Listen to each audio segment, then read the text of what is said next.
Evangelho de Mateus, capítulo de número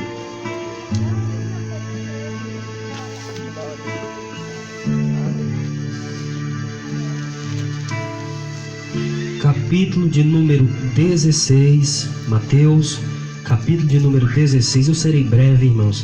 A Bíblia diz que não é por onde falar que seremos ouvidos, mas o pouco que eu vou falar, eu quero que você preste bastante atenção, porque eu estive orando hoje em casa e pedindo a Deus uma palavra, e Ele me deu essa palavra. Glória a Deus! E eu rouco, ruim, ainda estou tomando remédio, os 3 dias que eu estou muito bom, mas eu dizia para Deus, nós vamos. E ontem, não sei se os irmãos lembram, lá na igreja, eu orava e dizia, Senhor, na hora do culto não deixa chover não. Quem lembra? Alguém lembra? Depois, lembra? E isso aconteceu uma vez na Boa Esperança, que eu também, na hora tinha um evento lá, eu disse, Senhor, bota a mão aí no céu aí, deixa eu terminar o culto. E Deus, Ele quer realizar a obra dele enquanto há tempo. Glória a Deus! Mateus capítulo 16, verso de número 13 ao 18. Vamos ler a palavra do Senhor. Mateus 13, 18. Capítulo 16, verso 13 ao 18. Indo Jesus para os lados de Cesareia de Filipe, perguntou a seus discípulos: quem diz o povo ser o Filho do Homem? Eles responderam: uns dizem João Batista, outros Elias, outros Jeremias ou alguns dos profetas. E Jesus pergunta: mas vós? Continuou ele: quem dizeis que eu sou? Uma pergunta que ele fez. E em meio aos discípulos, no verso 16, diz que se levanta Pedro, respondendo Simão Pedro, disse: tu és o Cristo, o Filho de Deus vivo. Então Jesus lhe afirmou: bem-aventurado és, Simão Bajonas, porque não foi carne e sangue que te revelaram, mas meu Pai que está nos céus. Também eu te digo que tu és Pedro, e sobre esta pedra edificarei a minha igreja, e as portas do inferno não prevalecerão contra ela. Repita comigo: eu te digo que tu és Pedro, sobre esta pedra edificarei a minha igreja, as portas do inferno, diga comigo, as portas do inferno não prevalecerão contra ela. Amém. Somente até aqui. Podem sentar. Quem tiver mãos desocupadas e quiser aplaudir, aplauda, porque Ele vive e Ele recebe a adoração. Além dele ser digno, Ele é um Deus vivo. Oh, glória a Deus. Amém? Verdade. Irmãos, hoje comemoramos uma data que é celebrada aqui em Mirade como aniversário da igreja. Sabemos que a igreja, quando nós falamos de igreja, sempre nós vamos ter o sentido que é a igreja parede, né? Igreja concreto, igreja templo. Mas essa noite eu queria falar das duas igrejas, mas principalmente da igreja que é você.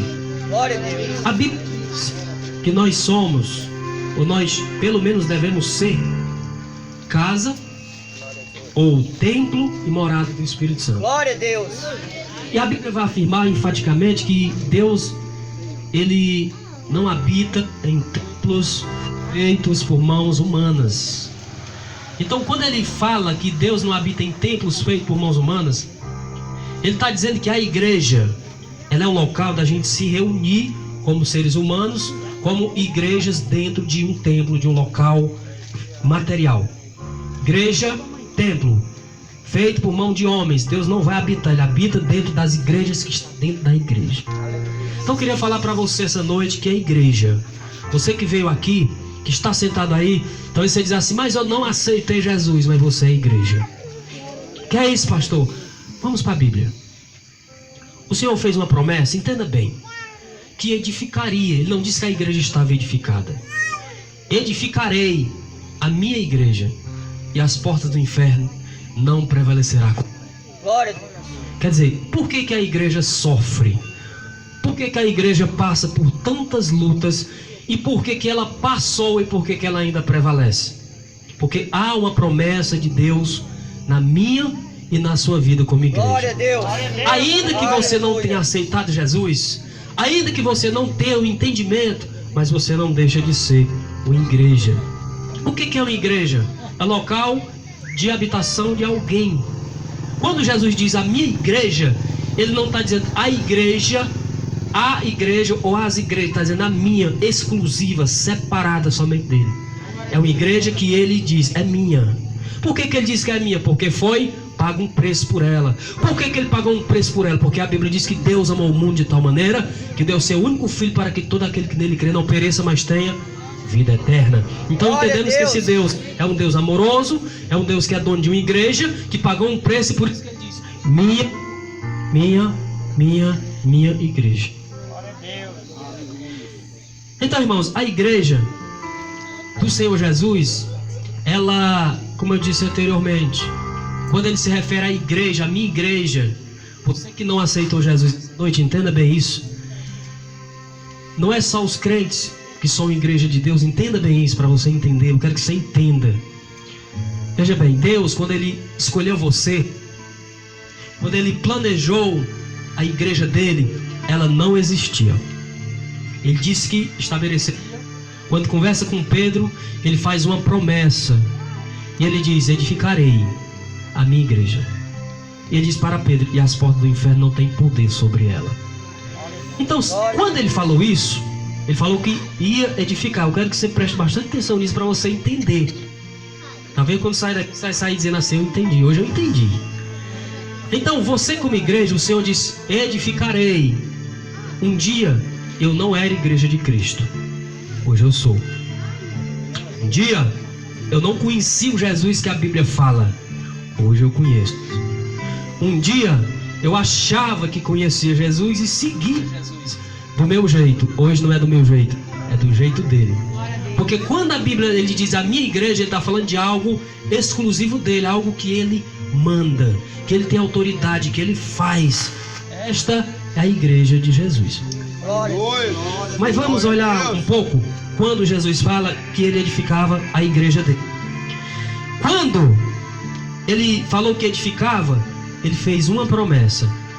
E esta promessa é uma das maiores, mais poderosas promessas que nós podemos viver, dependendo de nós, não é dele.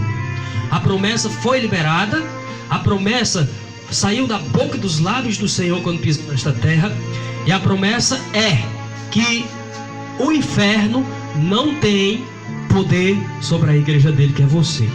Glória a Deus. Então, meu irmão, se o inferno não tem poder sobre a sua vida, é porque é uma promessa grande. Amém? Amém. Talvez você olhe para mim e diz assim, pastor ali, fala bem, ou talvez pregue bem, eu não prego, faça alguma coisa diferente, eu não faço. Irmão, querido ouvinte, você que não é evangélico, Deus, ele não olha para status. Veja bem, Deus não olha para status. Ele não olha para a igreja dele. Ele não olha para mim, para você que é evangélico, para você que não é.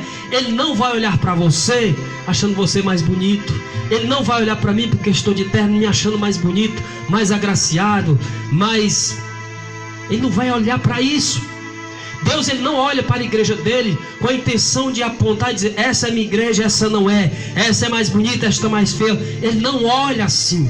Quando ele olha para a igreja dele, ele vê a promessa que ele fez para Pedro, que sobre a igreja dele o inferno não tem poder. E acabou. Hoje eu estou aqui, mas um dia eu não conhecia. Mas ele falou que ia edificar essa igreja, e hoje eu sou igreja como você, amanhã e depois pode ser. Aí você diz assim, mas você sempre foi crente? Não, deixa eu lhe contar um pouquinho da minha história. Eu vim de descendência espírita, e eu não conhecia o Jesus que a Bíblia ensina. Eu conhecia um pouco Jesus que o Espiritismo ensina. Eu também venho de uma família católica, totalmente católica, e católico praticante, que hoje não se vê mais muito isso, é pouco.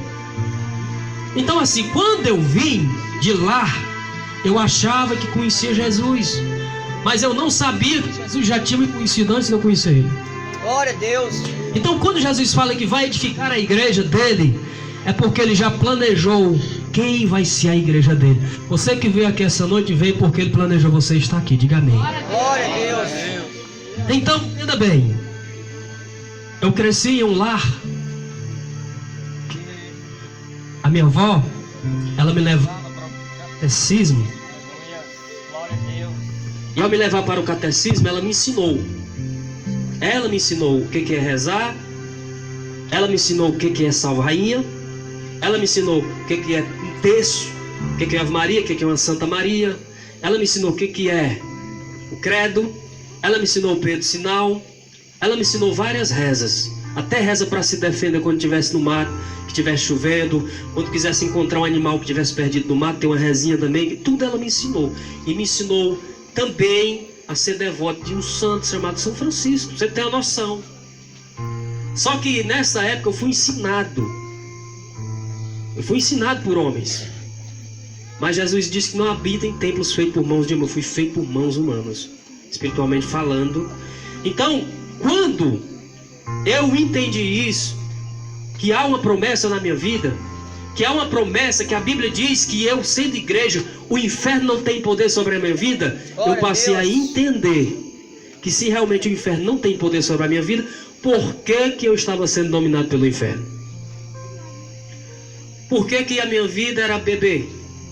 Por que a minha vida muitas vezes era chorar? Por que muitas vezes eu entrava em desespero sem nenhum motivo? Por que muitas vezes eu chegava em casa, às vezes no outro dia que vinha numa farra, arrependido, gastava o dinheiro todo, às vezes não tinha nem para fazer compra, eu dizia, meu Deus, por que eu passo por isso e não consigo largar isso? Porque o inferno tinha poder sobre a minha vida. Mas eu estava vivendo uma situação como muitos hoje vivem, teimando com Deus. Quando nós olhamos para a promessa de Deus que Ele fez para Pedro, quando Ele disse para Pedro, eu vou direto só para esse versículo, quando Ele diz, Simão, tu és Pedro, que significa pedregulho, pedra pequena, mas Ele diz, sobre esta pedra, eu creio que Jesus bateu assim no peito, eu creio, é pela fé que Ele bateu aqui, porque Ele se garante, Ele tem autoridade para bater. O homem não, o homem bate aqui, eu sou, você é o quê? Pobre, miserável, cego, nu e pecador. Mas Ele bateu, eu sou. Eu creio que Ele disse, sobre esta pedra, pedra angular, pedra fundamental, rocha, pedra de esquina, sobre esta pedra eu edificarei a minha igreja. O inferno não tem poder sobre ela. Glória Irmãos, a Deus. esta promessa, Glórias. ela não foi feita para gente grande, foi para gente pequena. Ele foi direto a Pedro. Ele podia ter ido aos outros discípulos, os mais entendidos, mas ele foi direto a Pedro, aquele rapaz, aquele homem, pescador, indouto, talvez, né, que não conhecia muito de Bíblia, muito de teologia, mas ele conhecia muito, era de Jesus. Glória a Deus. O que diz que ele vai até ele? E ele vai dizer, sobre tu, não, sobre mim, eu edificarei a minha igreja e o inferno não tem poder sobre ela. E quando ele fala isso, ele afirma isso, irmãos, nós entendemos bem que Deus escolhe as coisas loucas. A Bíblia diz que a maior loucura de Deus é mais sábia que toda a sabedoria humana. Quando nós olhamos para a Bíblia e vemos a história de Davi, um jovem que tinha uma promessa. Davi tinha uma promessa. Ele sabia, e ele acreditava, e ele adorava a Deus, e ele sabia que tinha uma promessa sobre a vida dele. Quando Jesus declara que o inferno não tem poder sobre a minha, sobre a sua vida, há uma promessa liberada para você. Glória a Deus. Tome posse aí, diga amém. Amém. Então, quando Davi está ali apacentando ovelhas, para você ter a noção como Deus não escolhe engravatado de terra, Deus escolhe os pequenos, Deus escolhe aquele que Ele quer escolher. E então a Bíblia vai dizer que Davi estava apacentando as ovelhas de seu pai. Seu pai, de repente, houve um comunicado que o profeta Samuel vai até a casa dele, vai ungir um novo rei de Israel, porque o rei de Israel, chamado Saul, foi rejeitado e Deus agora queria um novo rei. E Deus vai até a casa de Jessé, pai de Davi. Quando chega lá, Jessé já está esperando o profeta Samuel chegar para consagrar um novo rei de Israel. Quando ele chega lá, creio que havia uma mesa preparada. Eu creio que havia ali aqueles irmãos de Davi, estavam todos bem vestidos, né, bem perfumados, esperando, né, para honrar o profeta que ia vir, para consagrar um deles. Então quando ele chega, né, eu fico imaginando, pensando, irmãos, aquela cena, aqueles homens, seu pai ali, e começa a cerimônia, e o profeta Samuel vai até o primeiro, o segundo, ao terceiro, e vai até o quarto, quinto, sexto, e por fim, irmãos, e olha, e quando chega no final de tudo, o Senhor diz: Samuel, não é nenhum desses, não é nenhum desses aí. Eu fico imaginando a preparação que eles tiveram para receber o profeta, a preparação que eles tiveram para ver qual deles ia ser consagrado rei de Israel. Homens que sabiam lutar, homens fortes, homens entendidos, homens de guerra. Assim eram os irmãos de rei Davi. Só que eles estão esperando a resposta, e a resposta é que Deus diz: eu não escolhi nenhum desses grandões aí não. O profeta Samuel olha e diz: ô Jessé, ainda tem alguém aqui nesta casa? Alguns dos teus filhos têm? Ainda tem um, está lá no campo apacentando ovelhas. Irmãos, quando eu leio esse texto, eu fico vendo o agir de Deus. Eu fico vendo, observando como Deus trabalha diferente dos homens. Jessé achou que ia impressionar Deus com seus filhos bonitos. Jessé achou que ia impressionar Deus com a recepção que preparou para receber o profeta. De repente ele disse: tem um lá no campo, manda chamar.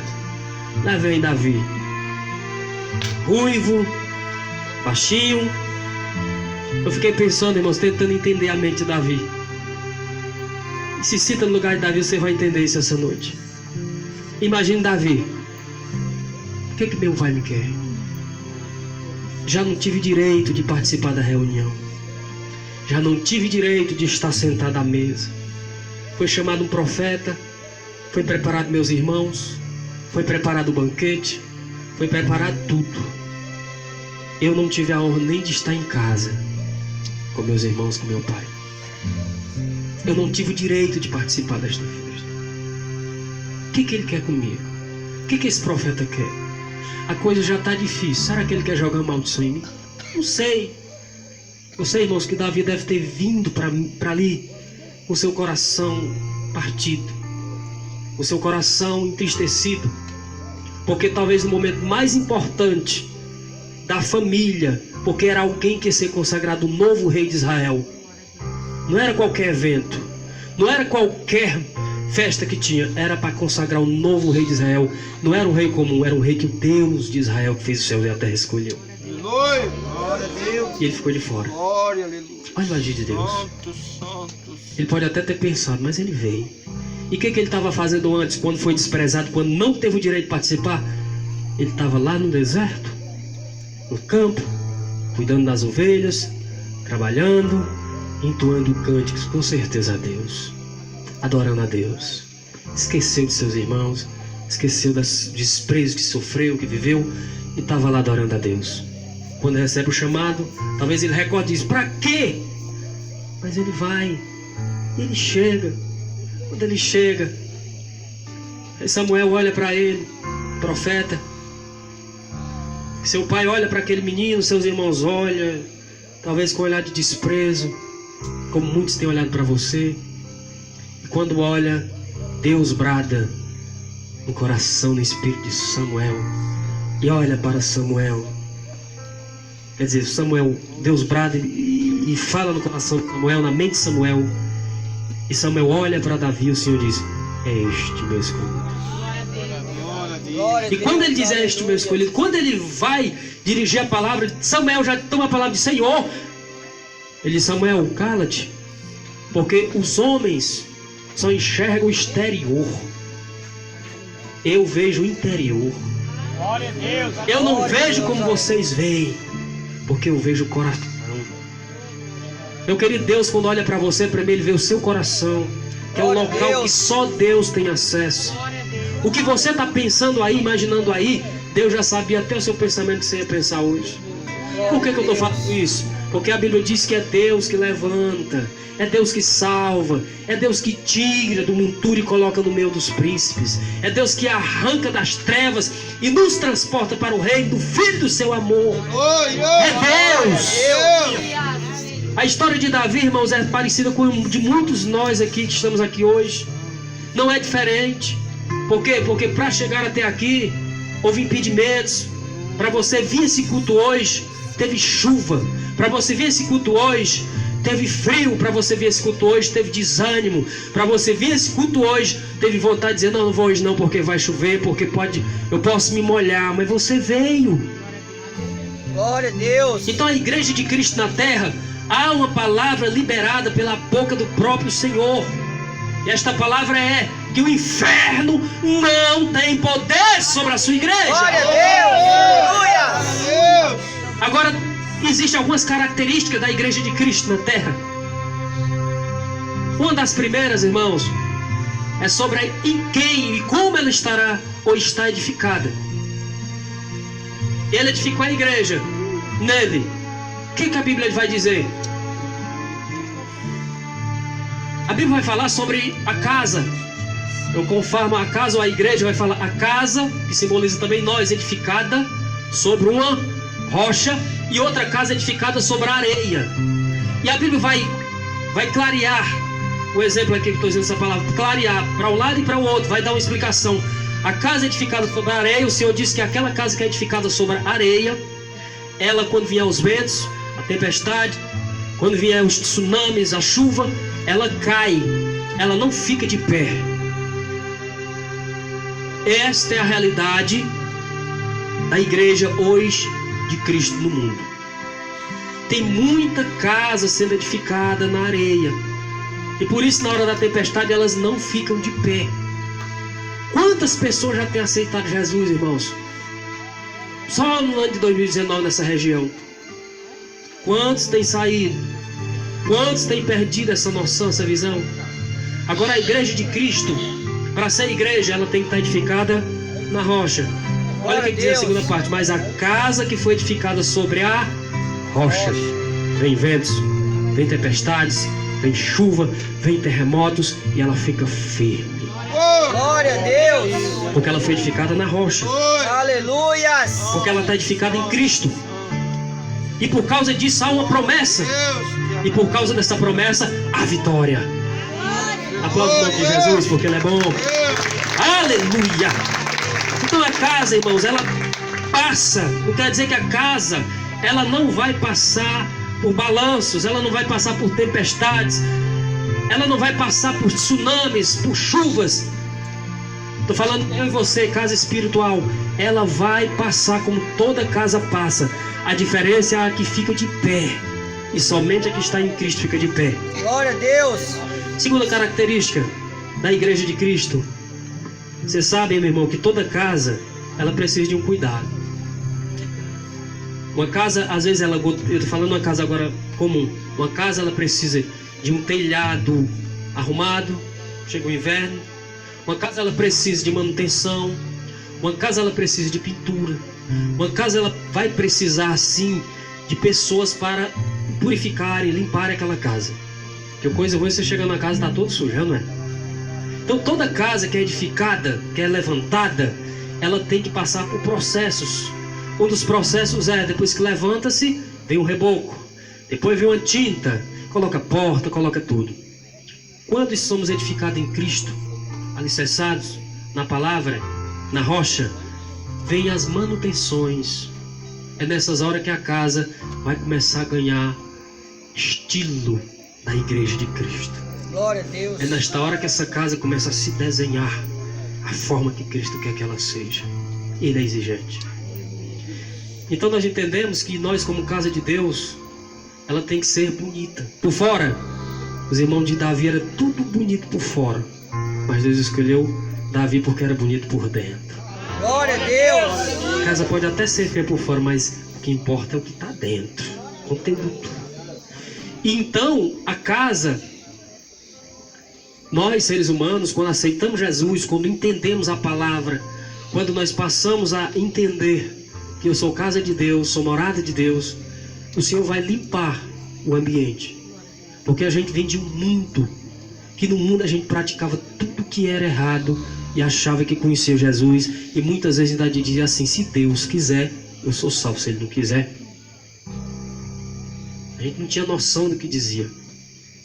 E quando nós passamos a entender a palavra, que Deus, Ele quer habitar na gente, Ele não habita em casa feita com mão de homens, mas Ele habita em um coração contrito, quebrantado. Contrito e quebrantado, não é qualquer coração. Ele vai limpar, Ele vai purificar o ambiente, Ele vai deixar a casa arrumada para Ele morar. Glória a Ele quer Deus. fazer morada. Apocalipse 3:20, ele diz: eis que eu estou à porta e bato. Se alguém ouvir a minha voz, entrarei em sua casa, serei com você, você comigo. Glória a Deus. Então, meus irmãos e meu amado ouvinte, existe uma característica muito importante também da Igreja de Jesus. Diga assim: qual? Obedecermos aquilo que Ele deixou para obedecermos. A palavra. Veja bem que uma casa, ela precisa também, por exemplo, ela tem custos. Você paga o IPTU, quem mora em cidade, você paga uma energia, paga uma água, você vai pagar alguém para fazer um serviço. Ela tem todas as manutenções que a gente imaginar. Nós também temos manutenção. A manutenção da casa de Deus, uma das manutenções, ou algumas que eu vou falar também, ela se resume tudo aqui dentro. Aqui é o manual da casa. Ninguém faz uma casa se não fizer uma planta e depois diz: olha, eu fiz assim. Você precisa de 3 coisas fundamentais para ser uma casa de Cristo e dizer assim: eu sou casa, e acabou. O salmista no Salmo 119, eu amo esse salmo, verso 105, ele diz assim: lâmpada para os meus pés é a tua palavra. Ele começa dizendo assim. Então, uma casa que se diz casa de Deus, igreja de Deus, espiritualmente falando, ela tem que saber onde ela anda, ela tem que saber onde ela pisa, e ela tem que saber onde ela vai. Lâmpada para os meus pés é a tua palavra. Aonde você pisar, a palavra ilumina seus pés. Se for guiado por ela, onde você for. Por isso que a Bíblia diz assim: onde você pisar a planta do vosso pé, você será abençoado. Por quê? Glória a Deus. Por causa da palavra. Amém? Diga graças a Deus. Por causa da palavra, a promessa para a igreja do Senhor, que o inferno não tem poder sobre ela. O salmista também diz: lâmpada para os meus pés é a tua palavra. Aí quando você estiver andando por aí, olha que ele diz: e luz para os meus caminhos. Você não anda em treva. Glória a Deus. E a Bíblia diz que aquele que não anda em treva, ele anda em quê? Em luz. Em luz. Diga graças a Deus. Glória a Deus. Graças a Deus. Então, meus irmãos, a casa do Senhor, ela precisa desses cuidados, manutenção, saber onde anda, saber onde pisa, saber onde vai.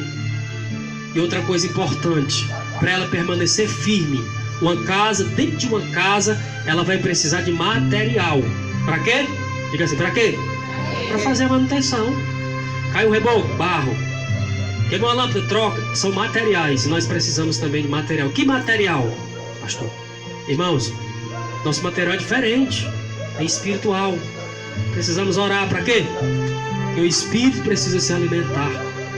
Mantimento para o espírito, ele se alimenta de oração. O espírito se alimenta de conhecimento. Quando a gente se aproxima de Deus, a Bíblia diz que ele se aproxima de nós. Então, quando eu me aproximo de Deus, eu estou me aproximando do Espírito, eu estou fortalecendo o Espírito, e o Espírito Santo ele vai se fortalecer na minha vida. Veja bem, não é ele que precisa de mim, é eu que preciso dele. Não é eu que vou chegar até ele. A Bíblia diz que ele se deixa achar, é ele que se achega até mim. Quando eu leio a Bíblia, eu estou procurando conhecimento do Salvador. Quando eu estou orando, eu estou falando, me aproximando de Deus, dizendo: Deus, eu quero ouvir a tua voz. Deus, eu estou falando contigo, não é com o homem. Quando eu estou jejuando, quando eu estou pregando, quando eu estou fazendo qualquer coisa que seja para Deus, eu estou me aproximando de Deus. Aleluia. E quando eu me aproximo de Deus, coisa boa é se aproximar de Deus. Porque a Bíblia diz que quando a gente se aproxima, Ele se aproxima da gente. Irmãos, e a melhor coisa que tem é Deus andar perto da gente. A Bíblia diz que Noé andou com Deus. Andou com Deus. O que aconteceu com ele? Teve um livramento. Veio dilúvio sobre a terra, como foi falado essa noite. Mas ele escapou com seus filhos, suas noras e sua esposa. A Bíblia diz que Elias, ele era um homem também que temia a Deus. E ele subiu vivo em um carruagem de fogo. Isso parece loucura, mas Deus falou pela palavra. A Bíblia vai dizer que Enoque, ele foi transladado para não ver a morte, porque ele era um homem que amava a Deus, que observava Deus, que sabia o tamanho do Deus que ele servia. A promessa de Deus para mim e para a sua vida, ela não é para agora. É para quando você sair daqui, chegar em casa, ler e dizer assim: o Senhor edificou a igreja, o inferno não tem poder sobre ela. Eu sou a igreja de Deus e a partir de hoje o inferno não tem poder sobre mim. Glória a Deus. Porque se você ficar na mesma, baixar a cabeça, chegar em casa e dizer aquela palavra não foi para mim, aí você vai estar perdendo tempo. Aí você vai estar sendo derrotado. Aí você vai estar dando lugar ao inimigo. Porque o inimigo já foi derrotado na cruz. A vitória está garantida. A bênção foi liberada. Agora nós temos que tomar posse da bênção. Glória Amém? a Deus. Tome posse da benção aí, meu irmão, em nome de Jesus. Aplaude o Senhor. Aleluia.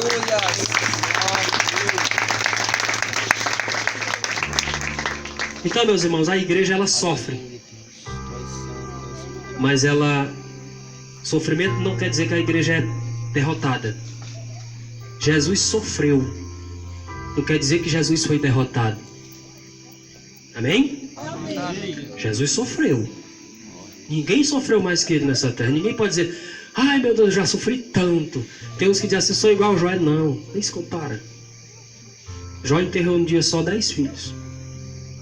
Eu não acredito que alguém, não sei, tenha enterrado 10 filhos e tenha se levantado dando glória a Deus, não. Eu enterrei um. Alguns aqui já enterraram alguns. E ainda vão enterrar. Ouça bem o que eu estou lhe dizendo. Por quê? Porque a palavra se cumpre na nossa vida. Mas o importante, sabe o que é? É saber que a nossa alegria, ela vem do Senhor. Glória a Deus. Saber que nós somos igreja e como igreja passaremos por lutas, por aflições, por situações difíceis, sabe? Situações que a gente diz: eu não aguento, mas aguenta. Porque Cristo aguentou levar o nosso fardo lá no Calvário. Amém? E Ele venceu. E Ele deixou essa palavrinha, irmãos, que há em nossas vidas uma promessa: o inferno não tem poder nem sobre a igreja física e nem sobre a igreja espiritual. Porque a igreja material, aliás, ela recebe pessoas espirituais, igrejas dentro de uma igreja. E Jesus, quando Ele vier, Ele não vem buscar a igreja templo, Ele vem buscar a igreja espiritual, a igreja pessoas, a igreja seres humanos, mas uma igreja firmada na rocha, uma igreja alicerçada na palavra, uma igreja que vive a palavra, uma igreja que é guiada, como diz o salmista, pela palavra. Essa igreja não tem nome, essa igreja tem dono, que é Jesus. Glória a Deus. Essa igreja não tem placa. Essa igreja tem um Deus que diz que Ele é o Deus da igreja. Oh, glória a Deus. Se fosse botar o nome dessa igreja